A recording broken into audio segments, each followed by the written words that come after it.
What's up, everybody? Welcome back to Couple Things. With Shawn and Andrew. Did you forget the rest of it?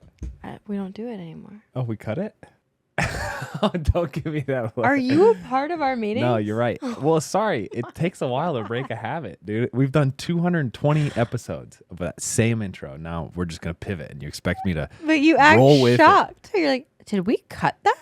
it's jarring, you know? Oh my gosh. We're sitting in the chairs. I kind of just, I'm on autopilot for that intro, and I'm sorry. I'll get out of it. I need your filing cabinet system in your brain to start remembering our conversations. I need your forgiveness filing cabinet to be better. wide open, It's baby. gotten better. This is an important episode today. We are talking about postpartum depression. Yes. This is important and relevant If you to hear us. me try to like laugh things off, I'm trying to like make it a little lighter. Yeah, we do consider this an entertainment-based show, Yeah. but we try to talk about important topics in it. And so we're going to try to blend those two so that it's not super sad to listen to. But maybe just to warm us up a little bit, should we just do a debrief of the last week? Because boy, was it epic. It was magical. Yes. So we went to Indianapolis. Hometown. Whoop, Yes. whoop. Where Andrew and I's generation of cousins on his mom's side, Of which there are a lot, 13, including me. hosted a kids summer camp. And I thought it was going to be chaotic. I didn't know what to expect. And it was just pure magic. There's no other word. Yeah. There were 30 some kids, ages, like 12 and under pretty much. They all got along. We were fishing, horseback riding tractors. We did like a mission where we went to a ministry. We went to a golf course. We did so many things, and the kids had the best time of their life, and it was so cool. So it was self-orchestrated. Yes. My brother came up with this idea. Shout out Guy. He's also the guy that hooked us up on our first date. But he said, hey, he wants to continue on this family culture and family legacy. And my grandpa did an awesome job at hosting these events multiple times a year where everyone would get together. Yes. And my grandpa passed away in 2016, the year we got married. And then my dad passed away. And so it was just an opportune time for us to take the lead, kind of take the baton and do this. And he did an awesome job. Essentially what he did, and I want to interview him about this because I think it's actually a scalable idea that like everyone should do. I think, Is that how your brain operates? Like every okay, opportunity? It's not like a business thing. It's like families could benefit from this because I learned so much about my aunts and uncles and my cousins in this process. Essentially, what the camp was a series of job shadows of people's careers in the family. So like my uncle has a farm. We went to his farm for a day, rode horses, did a tractor ride, went fishing. My other uncle works in trucking, and so we took everybody to go see these big semi trucks and learn about them. Your grandpa has a golf course, so we spent the day at the golf course. Yeah, and learned about the grounds crew and like the different types of seed and how they take care of the grass and all this stuff. And It was really cool. it was really fun. But like, so you're learning, and the kids are running around having fun, and they're golfing and they're fishing and doing all the activities, but you're also learning about your family members in the process, and you have conversations that you otherwise might not have. It's one thing to say, hey, Uncle John, how's your week going? How's work? And then he's like, oh, it's going good. It's another thing to say, here are the trucks that we're working on, This is a new truck, and Or this is his exciting. Lamborghini tractor, which was so cool. Did you know that Lamborghini started off making tractors? I didn't. I did not either, but I got the whole spiel It was from a him. beautiful tractor. It was really fun. And why are you cheesing at me like that? I just think you're absolutely adorable. I just get fired up about this. It was so special. I can smile at you because I think you're amazing. Thank you. It's really cute to see where your passions fire up. I do want to interview my brother about this because I want to interview your brother. I was really just taken aback at how well he did it, and then just kind of the ripple effects of it. But this is a big year for our family, both our immediate family and extended family. meaning my cousins. So we did this big summer camp last week, and then we're doing another trip Oh, to yeah. East Tennessee on I'm Labor Day. so excited about that. And that's kind of how we settled. I think this phase of life, it's actually great to vacation with your siblings, Mm-hmm. their cousins, like our Mhm. kids' cousins, and then just like family. It gives it a good vibe. So we did that. Then we came back. We had an epic Friday night. The NHL wanted us to make a video for the Stanley Cup playoffs. Which It was was so fun. hilarious. We strung it together, had a blast doing it. Yeah. Literally did it in like 2.5 hours from the moment we learned we were going to do it. Yeah. I don't want to take all the credit for this bump, but I saw a headline saying that the Stanley Cup viewership was up 43% from last year. You think it's because of our Instagram reel? I do. I just look. Anyway. Okay. Anyway. Oh, and then I guess it was a weekend before that we hosted. It was our first time doing The this. Atlas Free Charity event, which was incredible. We hosted it for the very first time. So it was, Donald Miller yes, and his it's wife for Betsy. sex trafficking. Yes, to fight human sex trafficking. And it was really, really special. It was basically all of our friends, which was really cool. And we 4x'd their highest, like, profitable event. We over quadrupled this thing. Yeah. We brought in an auctioneer. We orchestrated these different events like private musical concert, private jujitsu lesson, whatever. It was Navy really fun. SEAL. Yeah, it was fun to brainstorm different experiences that we could auction off to people that otherwise wouldn't have access to it, and over quadrupled their previous donation amount, the record. It felt good. So that was our last week. Was that a good? I think it was a good debrief. Yeah, and then we did a bunch of hosting, and it was fun. A bunch of things. But let's roll into this episode. Yeah. Let's start by saying if you are someone or if you know someone who you think is struggling with postpartum depression, please support them, encourage them, get around them, take them to see a doctor, Yeah, maybe this conversation and this podcast is like the jumping off point for you to learn more, or maybe have like a revelation of like, oh, maybe that's what's happening. Yeah. It's nothing to be ashamed of. We do have notes in the or resources in the notes below if you guys are needing a resource for someone you know or for yourself. I do feel like this is relevant to moms and dads as well. And our hope for this episode is to share our personal experiences, to shed light on it. Honestly, there's not a lot of, I spend a lot of time on the internet. There's not a lot of stuff about postpartum depression No. on there, or people talking about what it's like. And whether it's your first or fifth child, having a baby really does take a toll on the mom, on the dad, on the family. It's a lot. It's like a jarring experience, right? You're bringing a life into the world, and there's ripple effects to that. But we want to kind of share our experience with it. And anyway, I did want to first maybe start with the definition of what postpartum depression is. Hit me. So the Oxford Dictionary defines postpartum depression as depression suffered by a mother following childbirth, typically arising from the combination of hormonal changes, psychological adjustment to motherhood, and fatigue. Fatigue. Does any of that resonate? Yeah. You want to read through some of the stats that we found? Did you guys know that everyone experiences postpartum depression, referred to as PPD, differently? Feeling sad, anxious, overwhelmed are some of the signs. And if these feelings last only a few days to 2 weeks, it's usually considered the baby blues. But if it lasts longer than 2 weeks, it is usually considered postpartum depression. So from the date of birth, the baby blues can last up to 2 weeks. Yeah. But past the 2-week mark, It's usually like postpartum depression. Okay.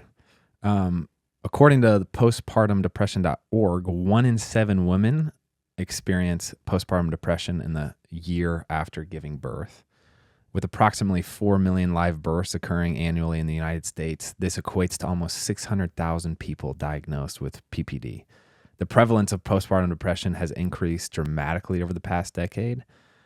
Super interesting. I wonder why. But postpartum depression generally lasts 3 to 6 months. However, this can vary, and it's estimated that nearly 50% of mothers with postpartum depression are not diagnosed by a health professional. So it says 600,000 people are diagnosed with PPD. That might be double. Wow. Am I reading that right? Yeah. No. We need to work on terminology there, but because 1 in 7 would still the math then. And it does say 80% of women with postpartum depression will achieve a full recovery. Some other stats. I know we're going through a lot of stats, but bear with us. I think it's important to paint the picture. Yeah. Some studies have shown that the rates of postpartum depression in adoptive parents can be comparable to rates in biological mothers due to the stresses of becoming a new parent. So this is for adoptive and biological parents. Yes. Interesting. Also, approximately 10% of new fathers can experience symptoms of depression during the postpartum period. And studies have found that around 50% of men who have partners diagnosed with postpartum depression will go on to develop depression themselves. So obviously mental health has been a popular topic of discussion the last couple of years. And depression is a serious topic. But from a hormonal, psychological, fatigue standpoint, I'm curious, why was this a topic that we felt like we should cover with our audience? Why do you think it's a topic? I get smiley and awkward when I feel vulnerable, so bear with me, guys. I think this is probably one of the first times I experienced postpartum depression. This postpartum definitely felt different. My body felt different. Like my mind felt different. I felt like I was impacted the most with the third baby. And I want to be very careful around that because I don't want to talk about Bear as if Bear caused this. And I don't want him to grow up hearing stories of like.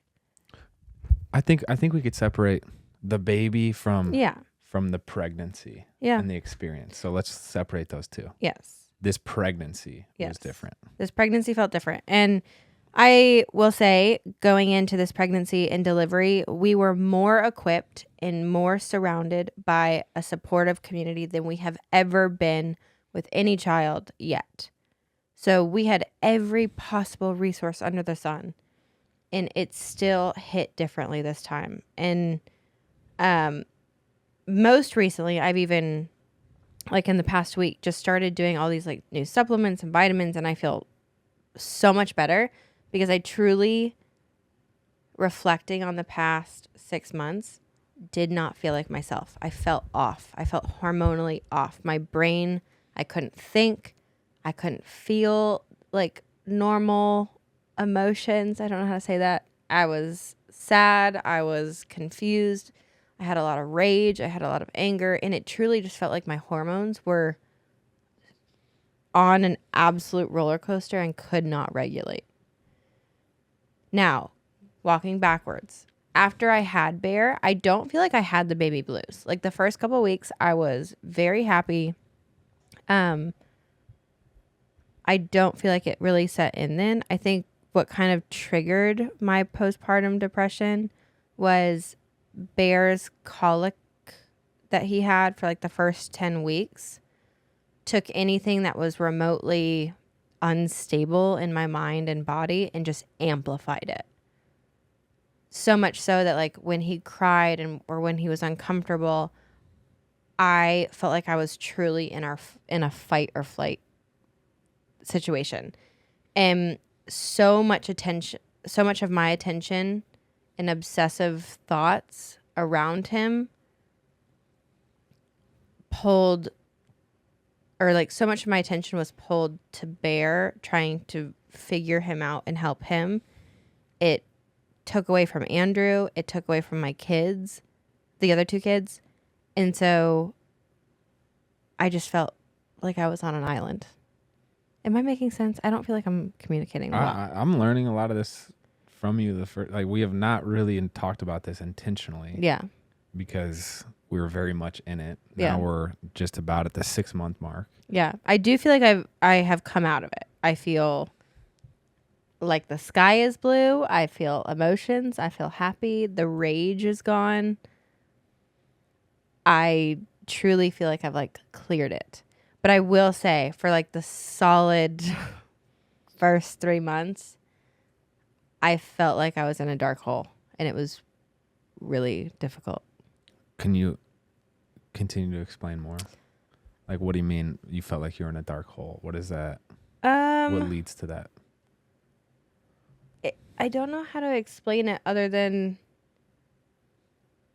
one, I put so much effort to like take care of Bear and figure out his issues that like in my mind, when I wasn't able to figure them out for like the first 2.5 months, I felt guilty and ashamed and like I couldn't parent well.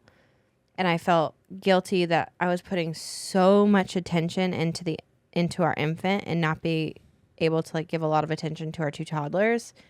It was making me really snippy with you. It was causing us not to be able to bond with Bear very well because if he was awake, he was just screaming and uncomfortable.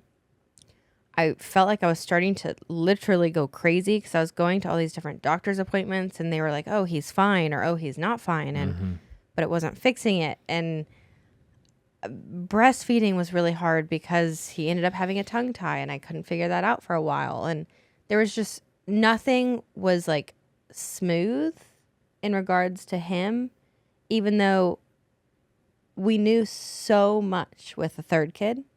And it's like, We thought we did. That's what was so hard for me, was like my thoughts and emotions were so tied to his well-being that I had such confidence with him when we had him. And then it just made me second guess myself. And all of those like negative thoughts just started to like torment my mind.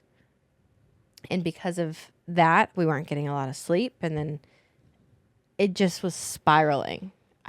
Since I wasn't able to breastfeed, I was really anxious and I was stressed out, and it just was a lot. Thank you for explaining. Yeah.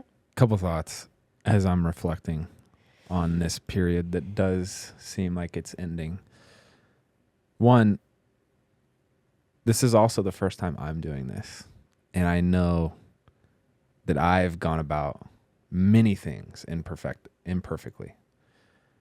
And I apologize if that contributed to the psychological overwhelm. I'm also trying to figure out, and it is an overwhelming experience. Let me also add, it's the best. Like having a kid, I'm reminded of the Drew Holcomb quote that joy and pain go hand in hand, and you can't have one without the other. And that's the whole kind of experience with having children. So it is amazing, but it's also my first time, and I know that I've made mistakes, so I apologize for my role in that. Your first time parenting, having a 3rd kid. You know, it's like we're both stumbling through this thing, and it's humbling, and there's so much grace that needs to be reciprocated and forgiveness. And anyway, I know that at times I contributed to things. No. The second thing, one of the questions is, do you feel like there's a stigma attached to postpartum depression? I almost think part of the difficulty for us and for you specifically was the stigma or the expectation of having a kid. You imagine it as being wonderful cuddles and a cute little baby wrapped in a swaddle, and that's not always the experience. And so there was a dissonance and a fracture between the expectations and what we were experiencing that I think amplified it and just like led to this feeling of this is not how it's supposed to be, which then you can take that path to dark places. And the third thing that comes to mind is from my conversations, this sounds par for the course, but usually there is one parent who responds to crying better or more stoically maybe, and one parent who is more viscerally affected by it. And it does seem like when there's a child crying, your perspective shrinks. Yeah. And it is like this fight or flight, like panic, that it's like a combination of the noise that can be there, also the guilt and like the what can I do about it, and then it is overwhelming because it feels so urgent and you're like, I need to take care of this now and nothing else matters. And then you have a ton of demands on you. of people asking, hey, can we film this or can you do this interview? And it's like, that adds another layer of stress. So it's not easy. Like that, there's so much tension there. And Yeah. I think something that I really struggled with for the 3-4 months was this idea you asked about, or you were talking about the stigma. I do think there's a stigma around it. I think moms feel like, one, you should be able to take care of your baby and it be okay. So I feel like moms could feel ashamed to have postpartum depression because it feels like that's not how it should work, you know? But I would say for me personally, I could kind of tell something was wrong. I could kind of tell that I didn't feel like myself. I could tell that I was like, I cared 0% about anything outside our family because I felt like there was something wrong that I needed to fix.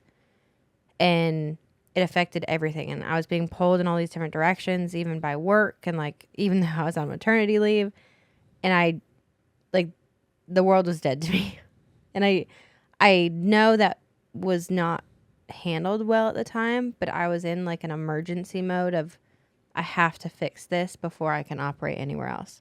But I would say the stigma for me personally was I didn't feel like I was allowed to have postpartum depression. And to explain that a little further, we lead a very bougie life, blessed. We have every possible blessing under the sun.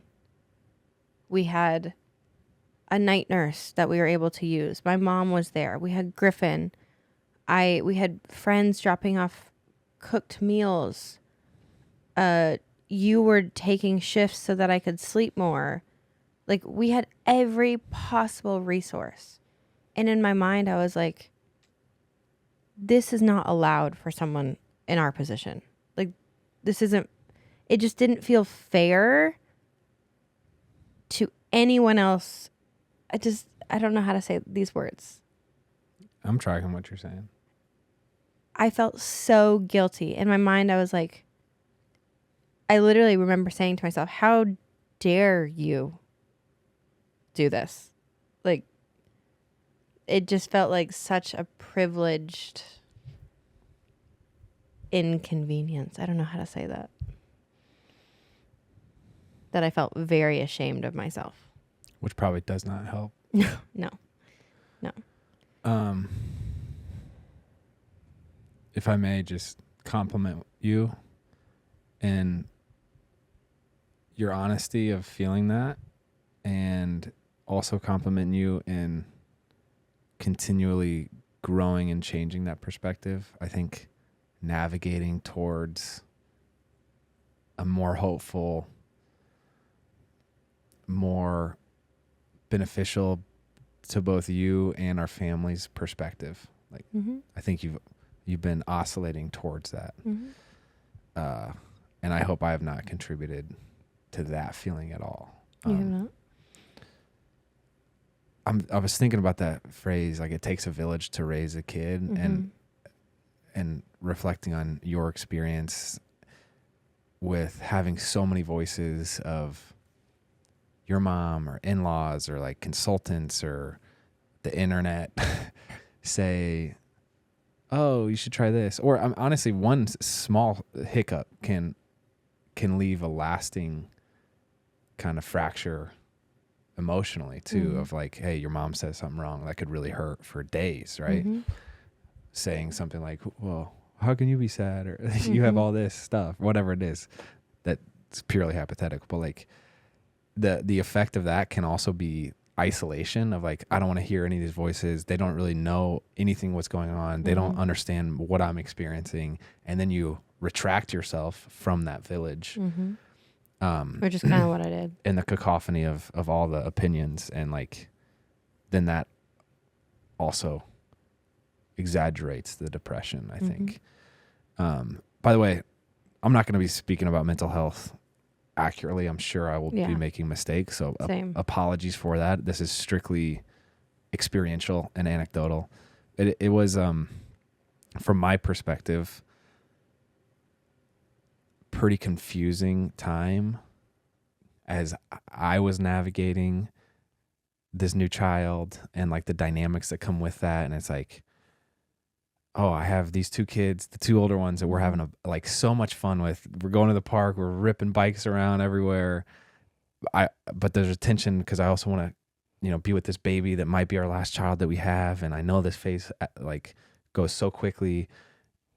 So there's, all those type of dynamics, as well as like, oh, this baby's crying and these two are laughing. Why would I, it's hard, as well as the confusion of how can I best take care of you? Right. Like that was the thought that was on the top of my mind always. And it's hard when you got a really long hair that just started dangling from your eye. Thank you. Keep going. That was good. I needed a distraction there. That's the thought that was a priority. And again, I don't know what that looks like. So, okay, I'm extrapolating based off our other two kids that we have, but this one was way different and unique and had different challenges. And the solutions to the first two are not the solutions to this one. So you have to just kind of like figure a way through it all. And that's confusing. Also, I'm trying to like give you my all, and you were so internally focused with the baby that like now I feel isolated and like, there was hurt that we've talked about of like, we're best friends, dude. You're my best friend, I spend all day with you and I'm hurting your feelings and I don't want that. And it's confusing. Don't. I want to go off a deep end. I was not expecting. Don't. I was not expecting to cry. The first few months are really hard. I was just thinking, like, you are my best friend. We're such good teammates, and it did not feel that way. There was so much friction, and I think the side effect of that friction was Shawn and I argue, for sure. Yeah. We get on this podcast, we have fun most of the time. When you see us on the internet doing these ridiculous challenges and whatever, but there's, beef behind the scenes, but usually it's like manageable. You kind of have a expected window of emotional effort that you're giving, right? And the volatility of our arguments is really what struck me as like having been amplified in that window where it's like, wow, there are severity of emotions being shown here, severity of emotions being experienced by me that like led to harsher.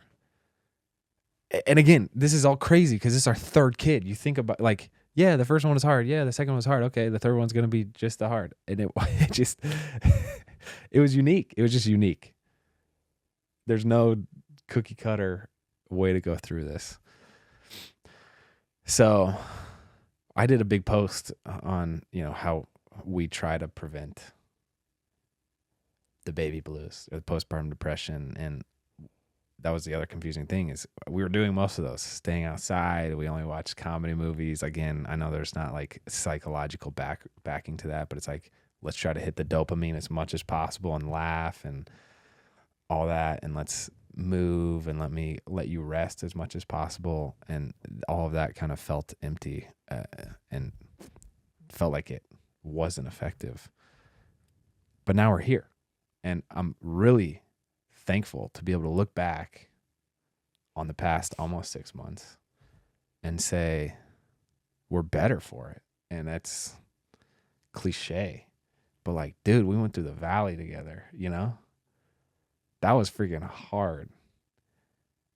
I could rest my head at night knowing that like, as imperfectly as I did it, I tried to love you, I tried to love you. And some of that you felt, some of that you didn't. But like, I was freaking, when every fiber in my body wanted to like pull back and say, fine, you do it by yourself, because there's moments of frustration like that. It's like continue to engage, continue to engage, continue to be that beneficial adversary. Be there, show up, freaking put another day in. It's gonna get better. That hurts, but like we're here.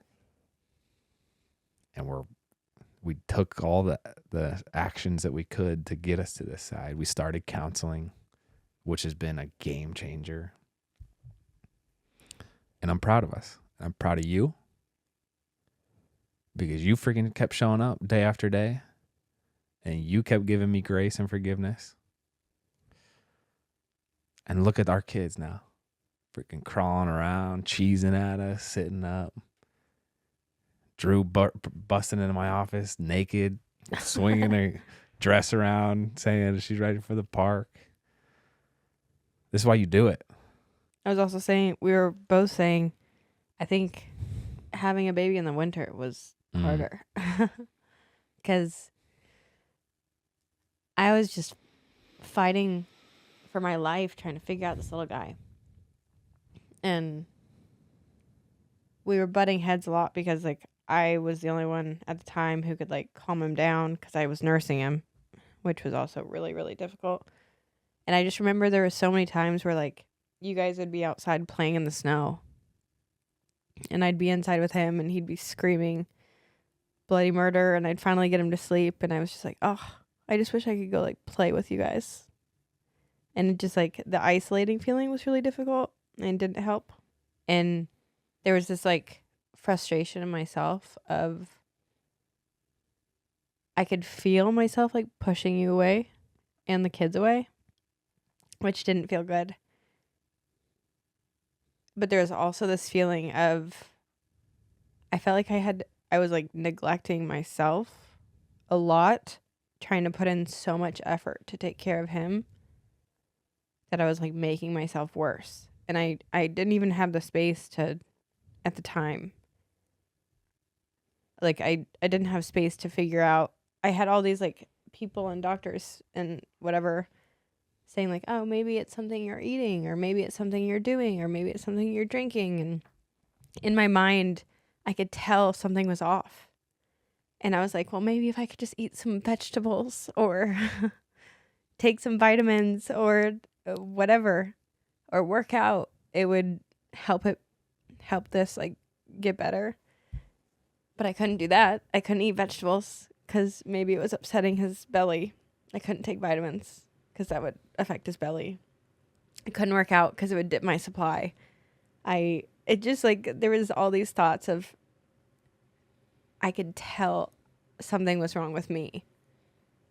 But there was zero room to take care of me at the time. So I just wanted to, like, cuddle up in a corner and say, someone help me. But I needed to help him. I wanted to help you. I know. You did a wonderful job.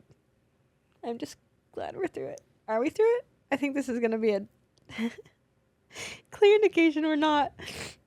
I wanted to help you. You did. You did a phenomenal job. I have this. You took care of our two older babies so beautifully. It was so amazing to be able to watch because I missed them so much the first couple months. And I just wanted to, like, hold them and cuddle them and take care of them. And you did that, which helped me a lot. We gotta stop crying, bro. I love you. Okay. I have this memory of us being out in the front yard playing in the snow, building snowmans, going off the ramp. And that was the day that you and Bear were in the front window. Mm-hmm. You were holding him through the glass, and there's, like, this tarnished reflection that I was seeing, and that's how it felt emotionally too, where it's like through the window. I will also never forget we were having such a hard time navigating each other and the kids. And I remember, what was that? At 4 months, I was so tired. And I was just like of trying to figure it out on my own. And I know you were there and I know you were helping and you were helping so much, but I just like internally, I was trying to figure out myself and I couldn't figure it out. And I remember sitting down to like have another argument pretty much. And my brain just turned off and I was like, I don't have the energy to argue. And it was the day you said we should sign up for counseling. And it's been not because like our marriage was in jeopardy. I don't want that to sound like no headlines out here, people. But it just was really nice when we started that to have something to start taking care of me and us again. At least deviate us from what had become our status quo. I think why we felt like we needed to go subconsciously was like we have kind of a normal way to navigate through arguments. We have a normal we have an emotional intimacy that we got used to, which is different than every other couple out there. I think everyone's is unique, but like we weren't at that emotional intimacy. And it didn't seem like we could work our way back there. Mm-hmm. And so we needed to find some new strategy. And this has been a good step for us. But we've always said 4 months was the turning point for us. Mm-hmm. I think it's maybe been expanded each kid. Yeah. But we've said 4 months is when you settle into a routine with a new child. You kind of understand what life looks like. You kind of fully embrace your role as a parent and the communication and logistics and all the things associated with it. It's felt like recently for this one. So 5 or 6 months, but I'm glad that we made it. Me too. I did have. You want me to share this list of things that we Sure. Yeah. created? Yeah. So I shared a short video on this. We can talk about these again of the 6 things that we do. Andrew's list.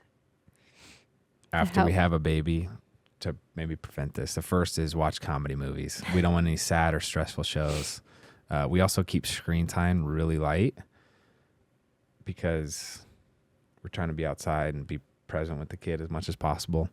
There is I think we did intentionally practice like escapism a little bit. Like you needed to remove yourself a little bit. So whether that's social media, I don't know, that's how we were. 2, get outside as much as possible.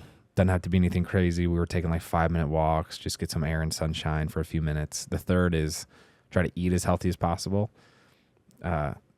Recovery, however you do, pregnancy and delivery is tough on the body. So working on recovery, fueling properly, staying hydrated.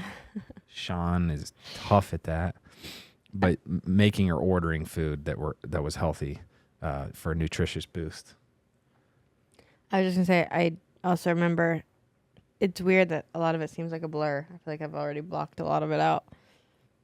But I will also add on top of everything that I said, this one was by far the most painful recovery yet. I was in so much pain that it was the cherry on top. I literally couldn't sit down because like it had to do with my scar, my C-section scars. They had to cut a lot of scar tissue out and like clean things up, and it just hurt so incredibly bad. Like close to like like I told you my legs were literally shaking trying to walk for like 4 weeks because it hurt so bad. Do you think that it's a bad thing that you felt what it's like to be at the razor's edge of human performance, and you know that feeling is having competed at the highest level and then having to go through this, which is kind of the opposite side of the spectrum. You know what I'm saying? Like, you're familiar with what it feels to be elite. Yeah. Is that not part of it? Not necessarily.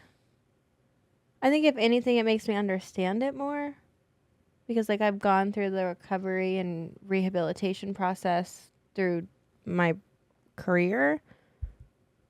I think if anything, it does kind of like exaggerate.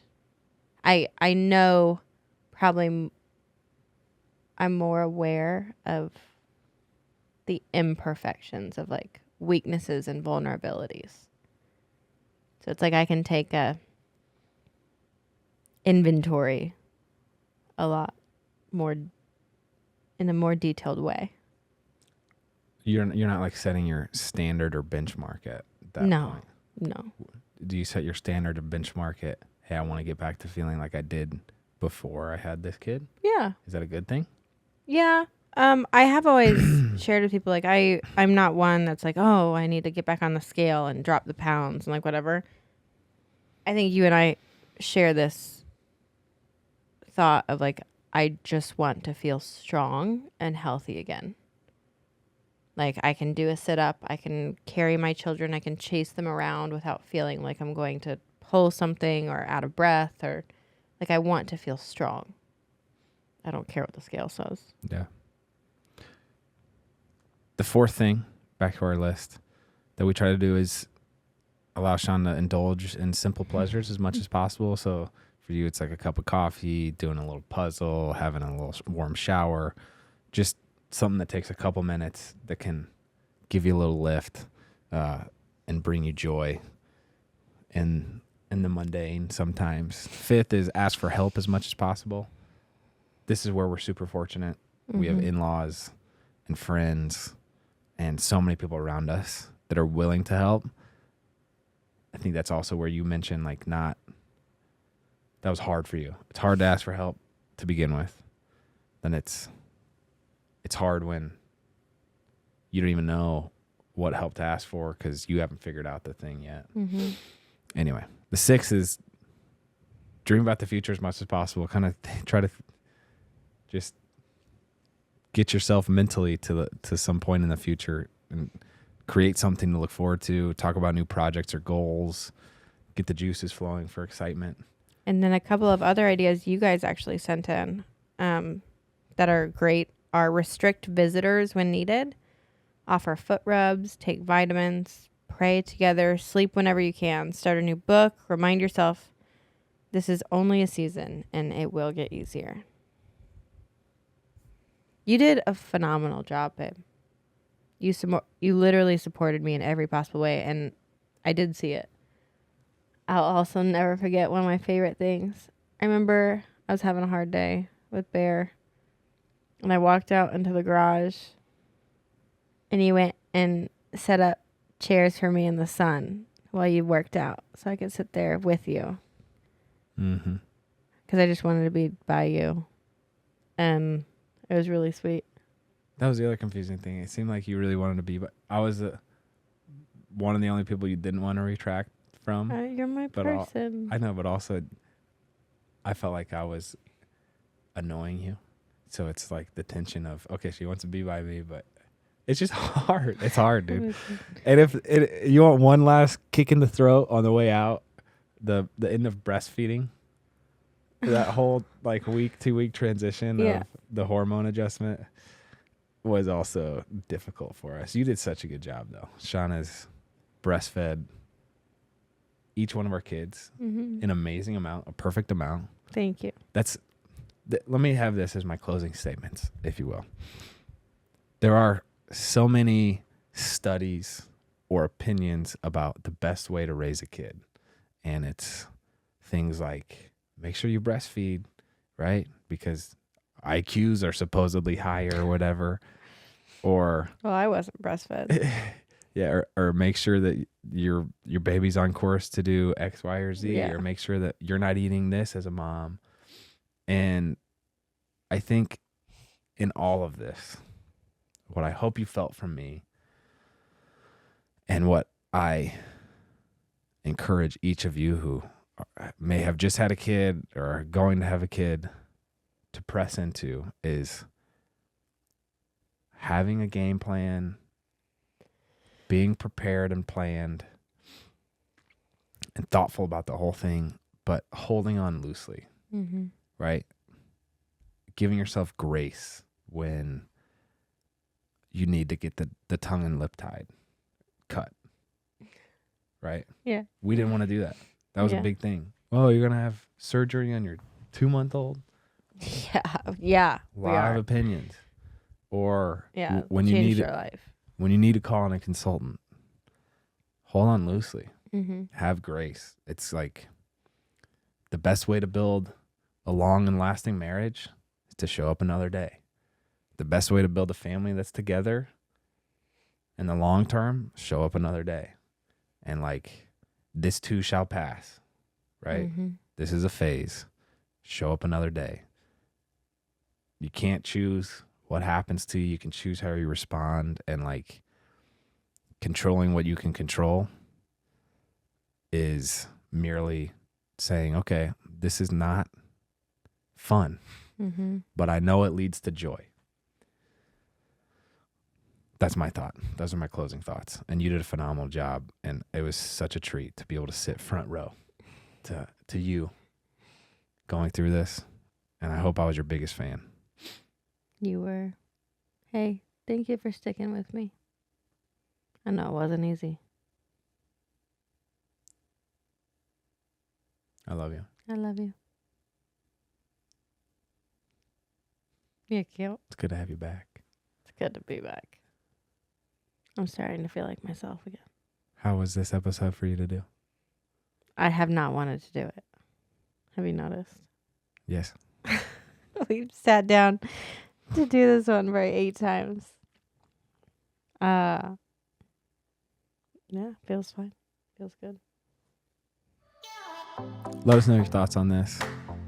Again, we probably spoke about all this way wrong.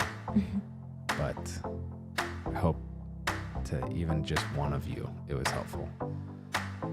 Thanks for watching. That's all we got. I'm Andrew. I'm Shawn. See you next week.